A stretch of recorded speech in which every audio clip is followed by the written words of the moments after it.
This week we chat to Xbox executive Matt Booty about the company's plans for the future. Jonny Robot catches up with Jon St, the voice of Duke Nukem, and we jump right back into Sanctuary with the Ultimate Evil Edition of Diablo III on PlayStation 4. This is Player Attack.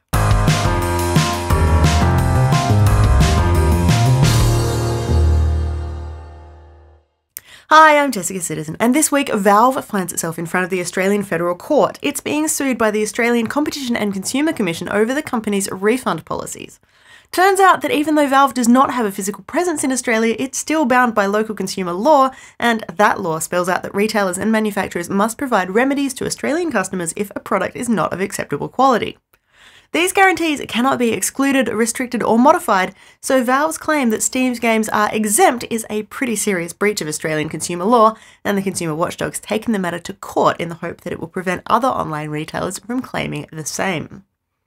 In other news, Nintendo has had a big week announcing a brand new 3DS design, the new Nintendo 3DS. No, seriously, that's its name. It features dual analog sticks, kinda, extra shoulder buttons, micro SD memory, a replaceable battery, and customizable front and rear plates. The new Nintendo 3DS will be available in a range of colours in both the standard and XL sizes, and it's hitting Japan on October 11. There's no word yet on when the rest of the world will be seeing the new handheld, just like there's no word on when we'll get our hands on the company's new figurine technology. Nintendo has confirmed that 12 Amiibo figures will be on sale before the end of the year, tying in with the release of Super Smash Bros. For Wii U. Unfortunately, we don't know anything more precise than that. Something else that we don't know from Nintendo, when 2 huge chunks of Mario Kart 8 DLC will arrive. The first featuring Link, Tanuki Mario, and Cat Peach as new drivers, as well as 4 new vehicles and 8 new tracks, will be out in November. The second pack, bringing with it Isabelle and Villager from Animal Crossing as drivers, is due out sometime later. Now, in a statement worthy of an American rapper, we heard you liked to Rift, so we put Rift support in your Rift so you can Rift while you close Rift in Rift. What I mean is, Rift, the MMO from Tryon Worlds, is working on adding support for Rift, the virtual reality headset from Oculus VR. It's currently in the early stages of development and it is pretty scrappy at this stage, but if you do have a Rift dev kit and you want to jump into the world of Talara in immersive 3D, that is now an option. And speaking of new features, Mojang, 4J Studios, Microsoft and the BBC are working together to bring Doctor Who into Minecraft on Xbox 360. They're starting with a skin pack featuring Matt Smith's 11, as well as 5 other Doctors and their companions, as well as a few Daleks and some bad guys.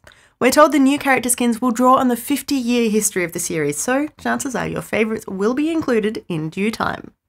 And there's some more fan service as well, as Double Fine confirms it has the original version of Grim Fandango working on a PlayStation 4. This is the 16-year-old game, not the remastered version we were promised at E3, and the studio explains that even though it works, there's still a lot of work to be done. The finished product will be 1080p with pixel lighting and additional post-processing effects. For now though, after a few minor tweaks, rest assured that it is at least working.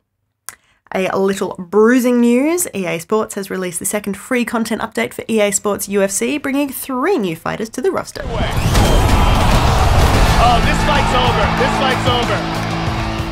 There's also a bunch of gameplay tweaks and additions, including manual taunts, so it might be a good time to pick that one up again. If you'd prefer something a little lighter weight, 2K Games has confirmed that in just its first week on sale, more than 1.5 million gamers have downloaded card game wrestling mashup WWE Supercard. It is now officially one of the company's most popular free-to-play games to date, smashing company records like some sort of carefully choreographed piece of sports entertainment. WWE Supercard is available right now for iOS and Android, and it is completely free to play unless you want to pay to unlock some extra cards. And finally this week, while fans were hoping Volition was getting ready to announce Saints Row 5, the company's turned up with the next best thing, a standalone expansion pack called Saints Row Gat Outta Hell. This time around, you play as either Johnny Gat or Kinsey Kensington as you face off against Satan himself in a battle to save the soul of the boss of the 3rd Street Saints. I don't want to marry the president. You will marry that saint, and I won't hear another word!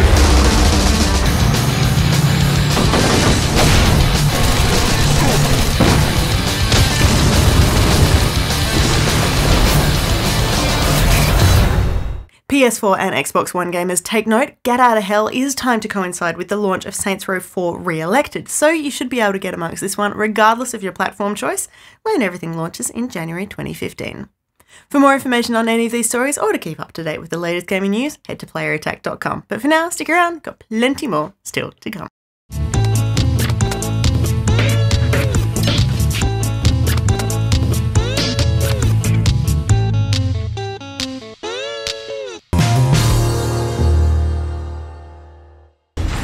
It has begun.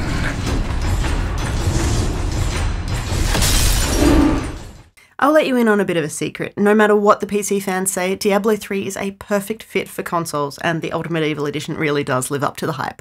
The hack and slash has finally made it to Xbox One and PlayStation 4, and it is an absolute thing of beauty. It's been 2 years since we first heard about the Diablo console project, which means that this Ultimate Evil Edition has shipped with a whole lot of polish compared to the original PC edition. But wait, let's start at the beginning. This is a combination of both the original Diablo 3, which launched in 2012, plus the Reaper of Souls expansion from earlier this year. Both pieces fit together seamlessly. You can start your first playthrough as a Crusader, which was introduced with the expansion, and the new Act 5 simply just fits in after the original Acts 1 to 4. As well as the Crusader, there are 5 other playable character types: the Barbarian, Witch Doctor, Demon Hunter, Wizard, and my favourite, the Monk, each one with male and female options, as well as their own unique skill set and motivations for embarking on a quest to defeat the Lord of Darkness.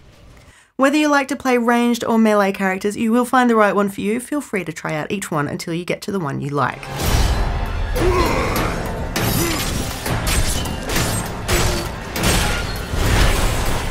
The storyline is the same no matter which platform you play on, and while it might not be to everyone's taste, you can read as much into the story as you want, or just about ignore it completely if that's more your style. If you don't want to know why your Crusader is shield bashing his way through a crowd of orcs, you don't need to.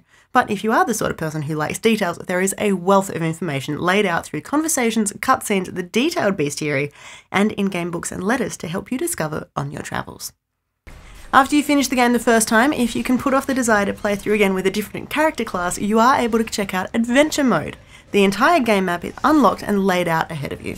Just pick and choose the ones that you want to visit or take on bounty missions to achieve specific goals, winning some pretty epic loot along the way.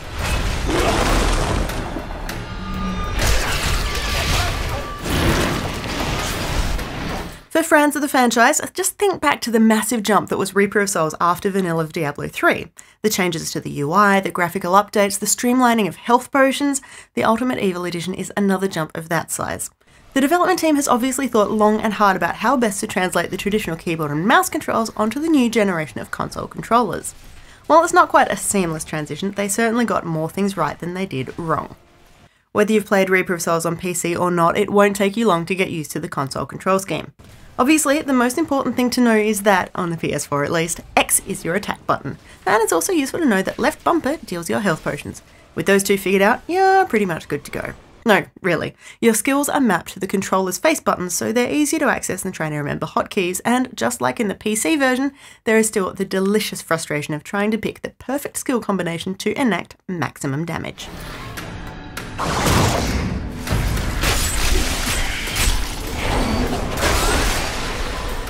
Turn your character to face your enemies and the game will automatically target the closest one to you. Similarly, the game can do a bunch of other things for you too. Gold and health potions are both picked up as you walk near them, and as you pick up loot, it can automatically equip new items if they're better than the stuff you're already carrying. You can turn that function off at any time, and it is really easy to directly compare your current equipment to your new loot with the help of a radial menu system. It does take a little getting used to if you are a fan of the PC system, but it is remarkably intuitive and for some things actually feels kind of quicker than the keyboard and mouse.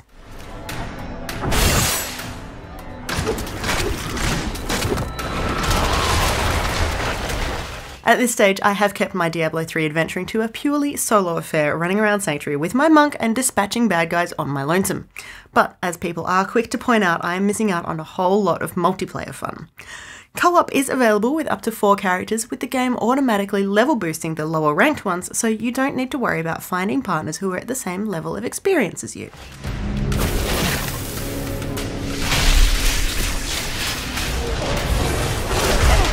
And while I could tell you about how amazing the graphics look on PS4 and how lovely it is to see these landscapes played out on a huge screen, I actually have to admit that I've been playing it on something smaller than my standard monitor. Thanks to the crossplay feature of the PS4, I've been playing Diablo 3 on Vita, and while the text is pretty squinty and I'm not great at triggering attacks using the rear touchpad, I'm having an absolute ball. In fact, you could say it's a hell of a lot of fun.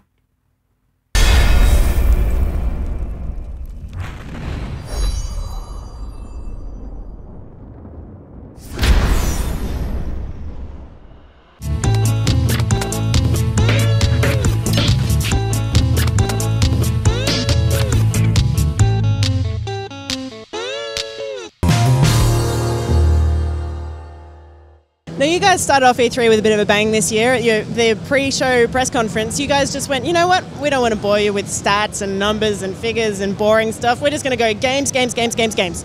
Yeah, well, thank you, and we're excited to talk about the stuff we've got showing up this holiday and this year.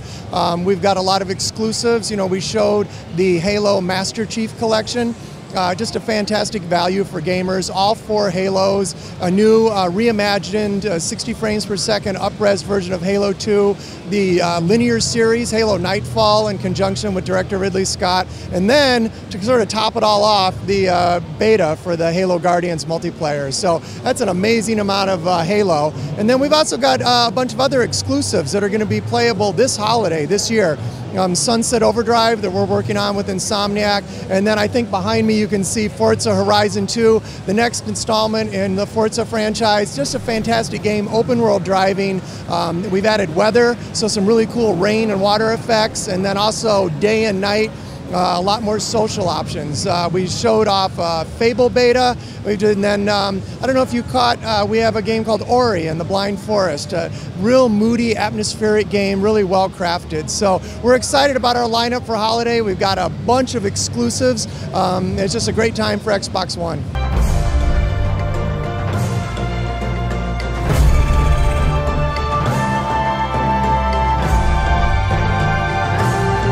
Yeah, obviously everybody goes crazy over Forza, everybody goes crazy over Sunset Overdrive, which blew people's minds.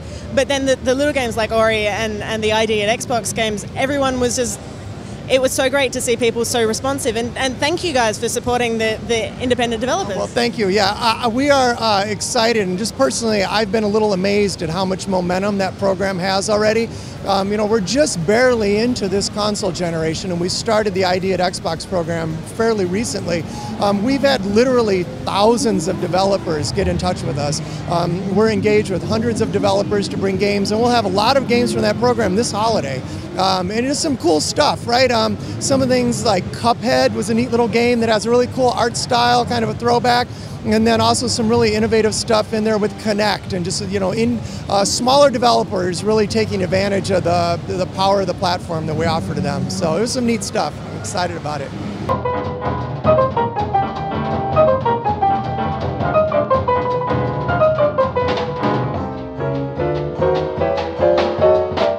So with the Connect, which is, you know, it's obviously a big thing. It's a major, major part of games like Fantasia and Dance Central and that sort of thing.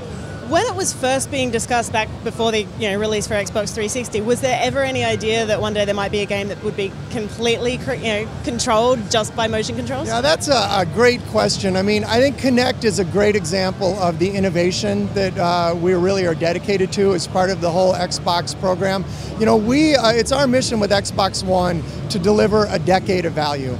And I think we are, you know, just not even a year into this console generation. So it's very cool seeing what developers are doing with technology like Connect. And to me, just the fun of being a gamer and the fun of working in the games industry is just, you know, trying to imagine where that's going to go, right? There's going to be things 5 years from now.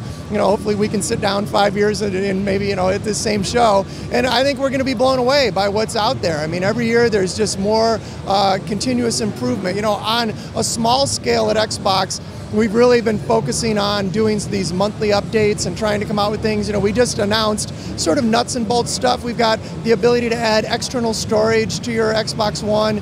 You know, we have the ability to use real names. We're always continuously improving the voice recognition, some of the gesture tracking. And then, as you hinted at, you know, there's big scale innovations like the introduction of Kinect and motion gaming. And so I think it's just going to be fun to watch where it goes over the next few years. What sort of a reaction have you been getting? Because, of course, the new price point came with the decision to make Kinect no longer be bundled with each console. What sort of a reaction have you been getting to that? Well, we hope that our fans react and see it as us listening to them and giving them more options. We're committed to Kinect going forward. You know, we're showing off Dance Central, a brand new Dance Central. You're going to see other games going forward that are really built on Kinect as the core of what the game is about. And then you're going to see games, you know, like Rise and games like Forza, where you're using voice commands. You know, we really think that Kinect is sort of the magical core of Xbox One. Kinect plus Xbox One is still kind of the premium experience. Things like voice control, biometric sign-in, you know, the ability to say, Xbox, record that. So we're committed to Kinect going forward, but at the same time we understand that we want to give our fans options, give them multiple ways to get on board with Xbox One, so we hope the reaction is positive. Now, to touch on another potentially contentious point, in Australia and New Zealand and other places that aren't North America and Canada, sometimes we don't get all of the features that the rest of the world gets. So things like voice control is only just about to come to New Zealand. How does Microsoft approach that, and what are you doing for us then who don't live here? I mean, flat out, we want to get there as soon as we can. We know that there's markets that we still need to get out into. We'll be coming out in 29 additional markets this fall, and all I can say is thank you for being patient, and we are going to get there as absolutely quickly as we can.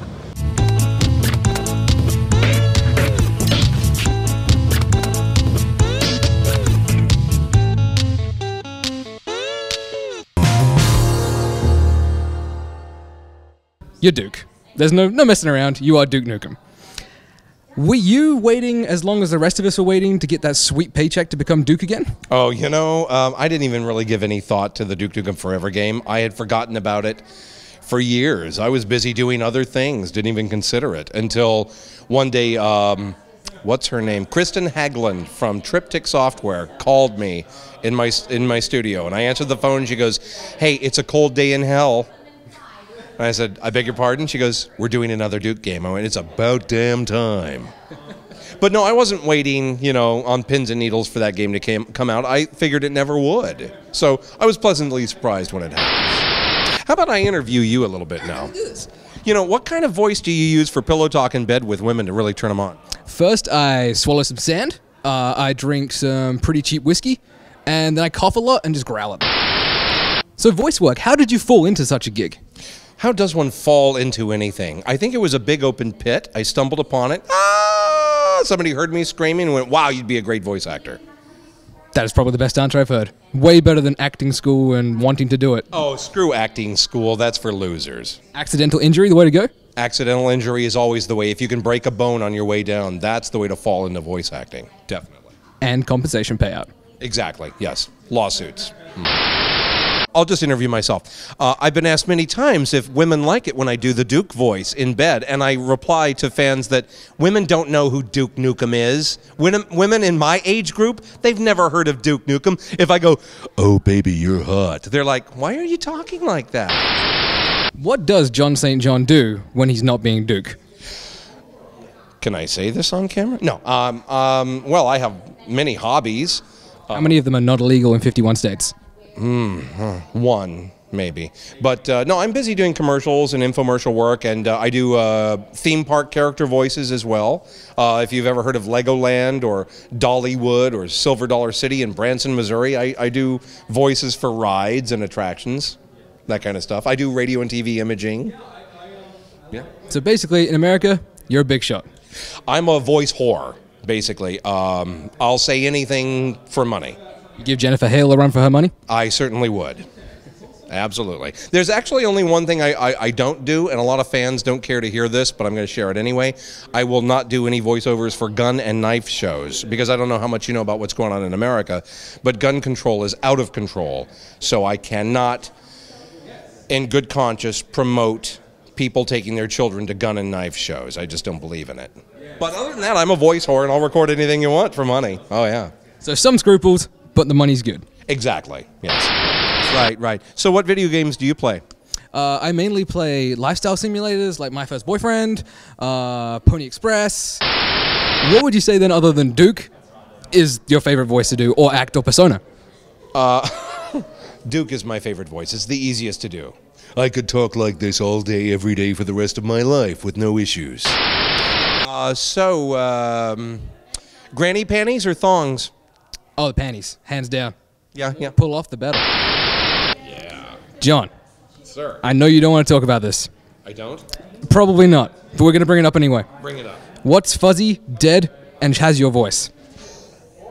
Big the cat? Did that hurt? A little bit. Where's my froggy? Oh, I hate that frickin' voice. That's so awful. That's the stupidest voice I've ever done. I'm so glad that Kyle Airbear got it from me and then they killed the character off. Just terrible. Would you be able to tell me that my life choices aren't that bad and that my parents aren't, embarrassed of me in Duke's voice? Oh, I think your parents did a great job raising you. You're a fine, upstanding young man. So there you have it. How'd we do? Nothing usable. This little device here is the Braven BRV1. It's a speaker and it's been designed to take your music to more extreme places. How extreme? Well, we're outside to show it off, so that should give you an idea. It's waterproof, it's shockproof, it's super compact, it's lightweight, and the thing that I really love, it's wireless, which means you can stream music to it straight from your device via Bluetooth. It can also be used as a hands-free microphone for taking calls. It is a power bank, so it will charge your devices via USB, and best bit, it sounds pretty great too. Overall, it is a pretty nifty little package, and we love it so much, we're giving one away. All you have to do to win your very own Braven BRV1 speaker is head to playerattack.com and follow the links to the Braven competition. From there, you will get all the details you need. Just a heads up, you will need a Facebook account for this one and bonus points if you are on YouTube.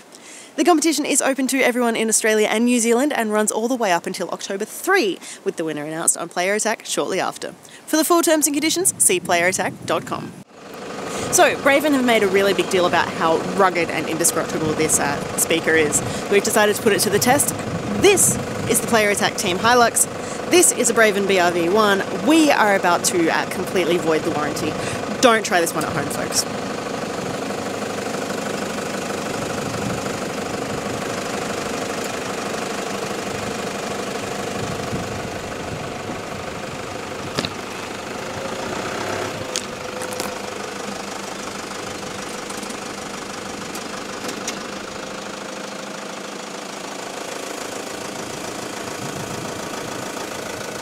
It actually looks pretty good. It's still there. It's lost one of its feet. It's got a really nice tire mark on it. So yeah, that's pretty good. I mean, 10 out of 10 for Braven. And this thing is there anything it can't do? Did we mention that it's waterproof? Okay, so I have been challenged to do the Ice Bucket Challenge by Will from Avcon in Adelaide. Yeah, so thanks for that, Will. I would also like to challenge Bajo and Hex from Good Game, and the rest of the team for that matter, Jason and Kirsty from New Game Plus, and Melbourne comedian Paul Verhoeven. If I have to get wet, cold and uncomfortable, you guys certainly have to get wet, cold and uncomfortable. Player Attack is also donating some money to a homeless charity in Adelaide. So yeah, thanks guys.